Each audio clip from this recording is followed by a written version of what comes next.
একটা কথা মনে রাখবেন, অশান্তি ভাই ভাইয়ের মধ্যে নয়, অশান্তি জামাই বউয়ের মধ্যে নয়, অশান্তি স্ত্রী স্বামীর মধ্যে নয়, অশান্তি বন্ধু বন্ধুর মধ্যে নয়, অশান্তি একটা জায়গায়, আল্লাহ নারাজ মানেই অশান্তি। যদি আপনি দেখেন আপনার অশান্তি জীবন, নিজেকে একবার প্রশ্ন করেন, আমি আল্লাহকে নারাজ তো বেশি করি নাই তো, আমি আল্লাহকে বেশি নারাজ করি নাই তো? প্রশ্নটা একবার নিজেকে করবেন।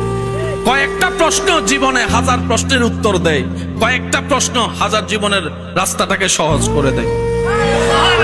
অনুমতি দিলে আমি বলতে পারি, অনুমতি দিলে একবার বলেন সুবহানাল্লাহ। ব্যস্ত সময় থেকে যদি কখনো সময় পান, একাকী থাকবেন, একাকী শোবেন, নিজেকে শুধু 2-3-4টা প্রশ্ন করবেন, কোনো উত্তর দিবেন না, আমি শুধু বলি, আপনারা একটু মনের কান দিয়ে শুনবেন। আচ্ছা, আমাকে পাঠালো কে? কেন পাঠালো? আচ্ছা, আমি কি করছি?